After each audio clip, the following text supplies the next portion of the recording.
13:52, hora de conversar de temas internacionales. Ya estamos en compañía de la periodista y subeditora del área internacional, Isel Guerra.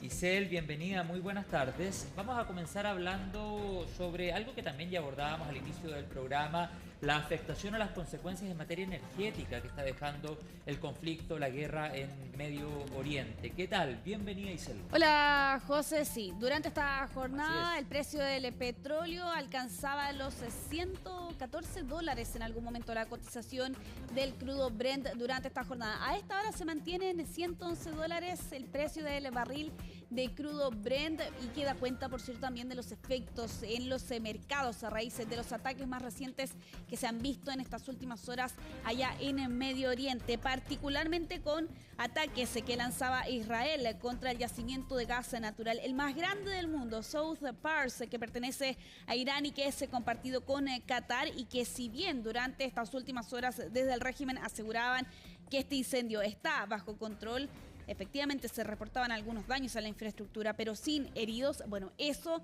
finalmente elevaba las tensiones en esta última jornada, porque precisamente Irán lanzaba también sus propios ataques a otras instalaciones petroleras y de refinería en Medio Oriente durante estas últimas horas. De hecho, una de ellas era precisamente a Qatar, donde en este lugar reconocían daños considerables a un ataque que se lanzaba el día de ayer por la tarde a Ras Laffan, que sin duda también elevaba las preocupaciones por los efectos que podía dejar en el aumento del precio, no solo del petróleo, sino que también del gas, teniendo en cuenta los ataques que hemos visto en estas últimas jornadas. Misiles impactaron en dos oportunidades precisamente en este lugar. Eso llevaba al aumento de los precios y también a una reacción de parte de la Casa Blanca. Hoy más temprano hubo una rueda de prensa en el Pentágono. Pete Hegseth, el secretario de Defensa de ese país, se refería precisamente al ataque que lanzaba Israel contra esta zona de Irán. Se suma eso también, por cierto, a los reportes que hablan que Israel lleva a cabo este ataque en coordinación con Estados Unidos, pese a que en la Casa Blanca se han restado de esa afirmación. Vamos a revisar parte de las declaraciones de esta jornada de Pete Hegseth, el secretario de Defensa de Estados Unidos. Irán sabe que si atacas la isla de Hark y atacas capacidades militares en la carga, que es lo único que atacamos, podemos retener cualquier cosa en cuestión, cualquier cosa. El ejército de Estados Unidos controla el destino de ese país. Irán tiene la capacidad de tomar las decisiones correctas. En adelante no debería atacar a sus aliados árabes ni a países árabes que intenten causarles dolor, que es el mismo dolor que ellos mismos crearon. Bueno, la advertencia de Estados Unidos y es que Irán continúa lanzando ataques a otras naciones aliadas de Estados Unidos.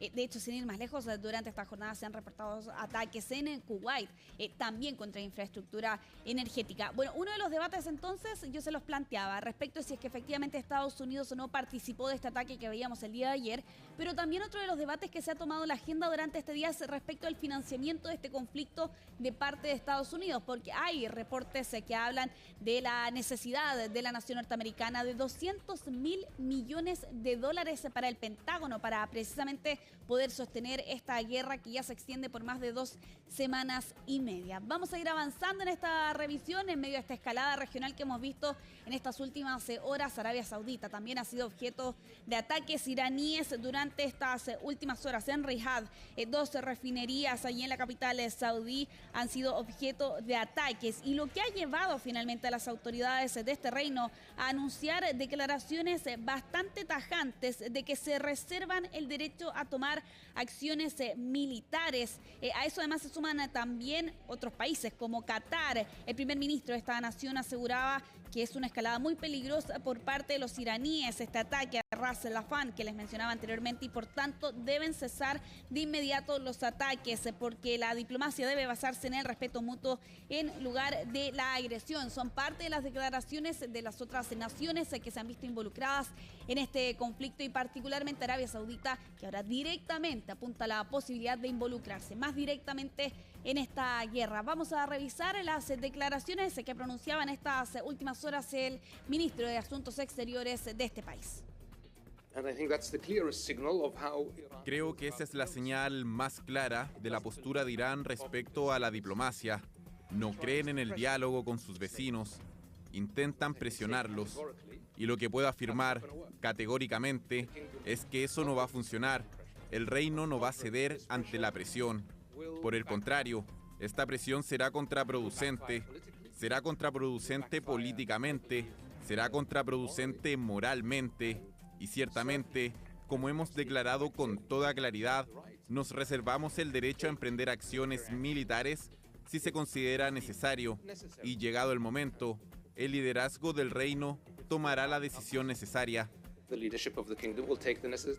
ahí está hecha la advertencia de parte de Arabia Saudita. Lo cierto es que este conflicto se extiende más allá, por cierto, de lo que hemos visto en estas últimas jornadas, evidentemente en el Golfo Pérsico, también en Líbano continúan en los combates, y atención con estas imágenes precisamente que llegan desde el sur de esta nación. Se trata de un periodista de Russia Today que estaba haciendo una especie de despacho, que estaba siendo captado y grabado, por cierto, por parte de su equipo en ese momento en el sur del Líbano, cuando se reporta esta explosión.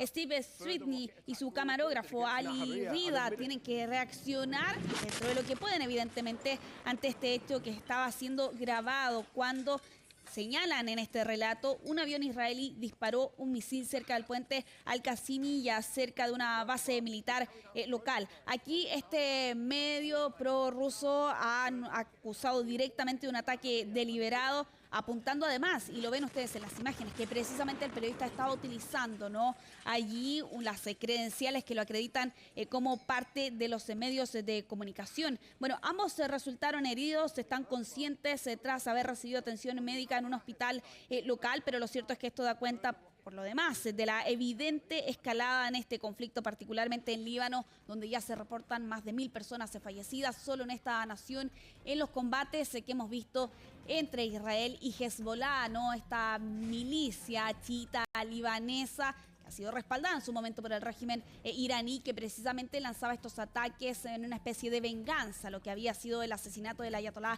Ali Khamenei. Continúan los bombardeos, por cierto, en esta región, particularmente en Beirut, con desplazamientos de miles de personas durante estas últimas 2 semanas. Vamos a dejar la situación en el Medio Oriente para revisar otras informaciones que hemos conocido en estas últimas horas. Con esta noticia que hemos conocido durante este día, con informes de inteligencia de Estados Unidos que plantean que China no planea invadir Taiwán en 2027. ¿Por qué se había hecho esta afirmación? Bueno, en 2025 se había emitido un informe que planteaba que China consideraba lanzar un ataque y una invasión a Taiwán antes del 2027, pero ahora un nuevo análisis, un informe de evaluación anual de amenazas, matiza esa información que les mencionaba anteriormente y concluye que China no planea invadir Taiwán, sino que busca tomar el control de la isla sin recurrir a la fuerza. En este documento se puede leer lo siguiente: los dirigentes chinos no tienen actualmente previsto ejecutar una invasión de Taiwán en 2027,